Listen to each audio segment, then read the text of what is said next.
സന്തോഷത്തോടു കൂടി തന്നെയാണ് ഞാൻ ഇവിടെ നിങ്ങൾ അഭിമുഖീകരിക്കുന്നത്.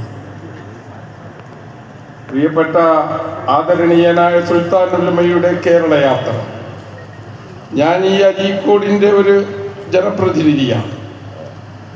ഇനിയൊരു മൈതാൻ ഈ അരീക്കോടിന് നിങ്ങൾക്ക് വേണ്ടി നൽകാനില്ല. ഈ മൈതാൻ ഇതാ നിറഞ്ഞ സാഗരമായി ഇനി ഇങ്ങോട്ട് കടക്കാൻ കഴിയാത്ത രീതിയിലായിരിക്കും. എന്തൊരത്ഭുതമാണിത്! എവിടെയാണ് ഇങ്ങനെ ഒരു സംഘത്തെ എങ്ങനെയാണ് ഇങ്ങനെ വളർത്തിക്കൊണ്ടുവന്നത്? നന്മയുടെ പാതയിലേക്ക് ഈ ഒരു വലിയ സംഘശക്തിയെ നയിച്ച് നേതൃത്വം കൊടുത്തത്. ഞാൻ ഏകദേശം 9 മാസങ്ങൾക്ക് മുമ്പ് ബഹുമാനപ്പെട്ട ഉസ്താദിനെ കാണാൻ പോയിരുന്നു. ആ മനുഷ്യനെ കണ്ടു, ദുആ ചെയ്തു. അദ്ദേഹത്തിൻ്റെ മനസ്സ് മുഴുവൻ ഐക്യത്തിൻ്റെതായിരുന്നു. അത് വാക്കുകളിലൂടെ തന്നെ പ്രകടിപ്പിച്ചു.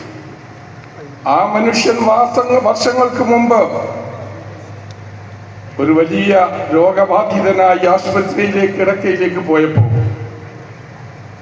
ഞങ്ങളുടെ നായകൻ, മുസ്ലിം ഉമ്മത്തിന്റെ നായകൻ സയ്യിദുൽ ഉമ്മ ബഹുമാനപ്പെട്ട സ്വാദിഖ് അലി ശിഹാബ് തങ്ങൾ ഓടിയെത്തി ആ ആശുപത്രി കിടക്കയിലേക്ക്.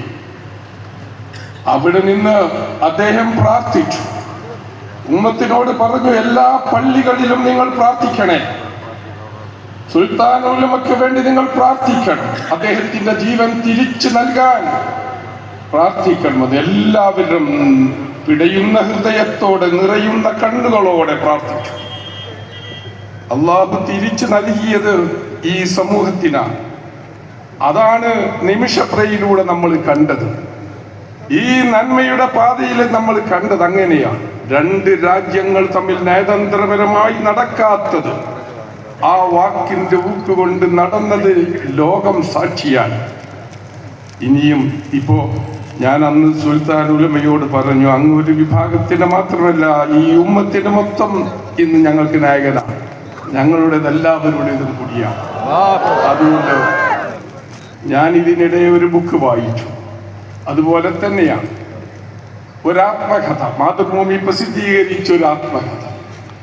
പ്രതിബന്ധങ്ങളിൽ നിന്ന്, പ്രയാസങ്ങളിൽ നിന്ന് ഒരു സാമ്രാജ്യത്തെ കെട്ടിപ്പടുത്ത കഥ.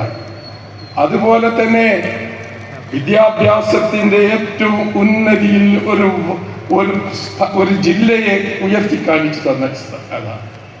അതിൻ്റെ നായകനാണ് മഹാനായ ഖലീൽ ബുഖാരി തങ്ങൾ. അദ്ദേഹം ഇതൊക്കെ എങ്ങനെയാണ്? ഇവർക്കൊരു ഇലാഹിയായ കഴിവുണ്ട്.